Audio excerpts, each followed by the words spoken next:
नमस्कार साथियों। Uttar Pradesh public service commission ने पीएससी ने पीसीएस का नोटिफिकेशन आउट कर दिया है। इसी नोटिफिकेशन को हम डिटेल से चर्चा करेंगे। इस पे क्या-क्या सिलेक्शन के प्रोसेस हैं, कौन-कौन से पेपर होते हैं, कैसे-कैसे होते हैं, ये सारी चीज़ें हम देखते हैं। ठीक है, कितने पद हैं, क्या एज है, क्या एजुकेशन रहती है। तो बेटा यहाँ देख लेते हैं। पदों की जो संख्या है अभी 500 पद हैं। भर्ती फाइनल होते-होते पद बढ़ते रहते हैं समय-समय पर, धीरे-धीरे करके। अंतिम भर्ती होते-होते शायद ये पद बढ़ सकते हैं।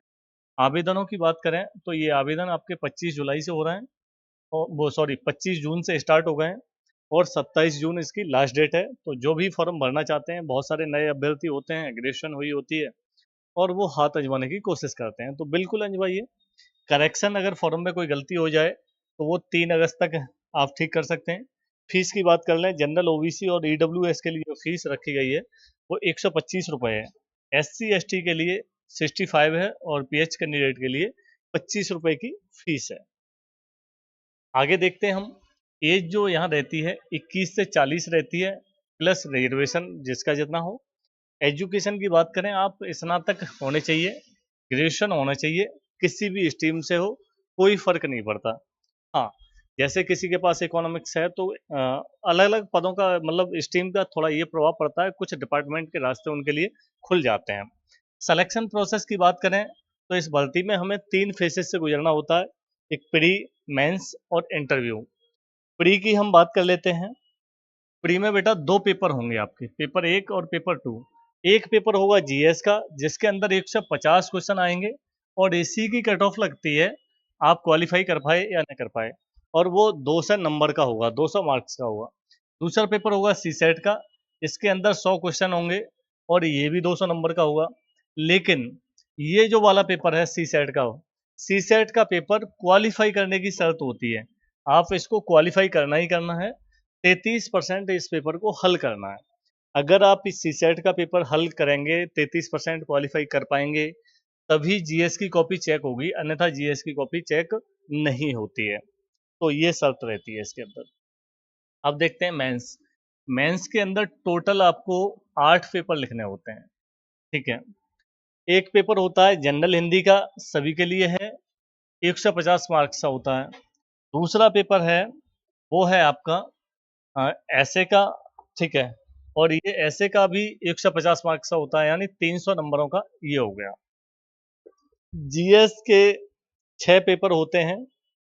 4 पेपर वो जनरल जीएस है, जो बच्चा यूपीएससी की तैयारी करता है लगभग लगभग उसी में ये वाली जीएस कवर हो जाती है। ठीक है, प्रत्येक पेपर 250 नंबर का होता है और 4 हो गए तो 1000 नंबर के ये हो गए। 2 होते हैं जीएस का, पेपर नंबर 5 और पेपर नंबर 6।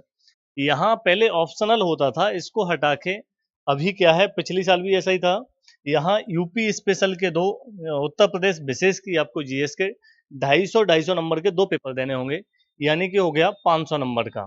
ठीक है, तो ये कुल मिला के मेंस का वेटेज हमारा 1800 नंबर का हो गया। आगे देखते हैं, ये आपको रिटन देने होते हैं। इंटरव्यू की बात कर लें, इंटरव्यू आपका 100 नंबर का होता है। अगर आप पहले प्री क्वालिफाई करेंगे तो मेंस के लिए आप जाएंगे, मेंस क्वालिफाई कर लेंगे तो आपको बुलाया जाएगा इंटरव्यू के लिए। 100 नंबर का इंटरव्यू होगा और आपका इंटरव्यू ठीक रहा और आप सफल हो गए तो आप फाइनल सिलेक्शन हो जाता है। फिर उसके बाद में आपकी बल्ले बल्ले है भाई। अच्छा नंबर आया है तो एसडीएम मिल जाएगा, डीवाईएसपी मिल जाएगा और अन्य तमाम पोस्ट हैं, बहुत सारी पोस्ट होती हैं, बीडीओ है, नायब तहसीलदार है, बहुत दुनिया भर की पोस्ट होती हैं, पद होते हैं, तो वो रैंक के अनुसार आपको पद मिल जाएंगे। जैसे अभी मान लो 500 वैकेंसी है और जो बच्चा 500 तक आएगा तो 1 2 3 जितने पद होंगे, मान लेते हैं कि 50 पद हैं तो 1 से लेके 50 तक रैंक वाले हैं, वो एसडीएम के पद हैं तो उन्हें एसडीएम दे दिया जाएगा। ठीक है, आगे वो थोड़ा कैटेगरी का भी प्रभाव पड़ता है, किन किन को देना है, तो आपको ये सब नहीं सोचना, वो आयोग का फैसला है। आयोग आपको कोई ना कोई पद दे ही देगा, आप उसमें फाइनल सिलेक्शन लीजिएगा। तो ये सब प्रक्रिया से आपको गुजरना होता है। तो मुझे लगता है ये आपको समझ में आ गया होगा। कोई गलती ना करें, आराम से फॉर्म भरें। ठीक है, करेक्शन की ऐसी क्या नीड रहती है, तो ऐसी कोई गलती नहीं करनी है। उसके बाद में आपकी तैयारी चलनी चाहिए, तैयारी चल ही रही होगी, जिन बच्चों की चल रही होगी उनके लिए बहुत सारी शुभकामनाएं। दिसंबर में प्री होगा और प्री के कुछ महीने के बाद, ऐसा मान लीजिएगा आप, मार्च अप्रैल या हो सकता है मई में मेंस हो जाए। ठीक है, तो ये सब इतनी नॉलेज थी इसके बारे में, इतनी मुझे जानकारी देनी थी आपको। उम्मीद करता हूँ ये समझ में आ गई होगी। फिर पढ़ाई लिखाई आप शुरू कर रहे होंगे, कर चुके होंगे, कर रहे होंगे उनके लिए तो ठीक नहीं है, लेकिन कर चुके होंगे या जिनकी चल रही है, अभी दिसंबर कोई ज़्यादा दूर नहीं है। ठीक है, मिलते हैं अगली वीडियो में बच्चों। धन्यवाद।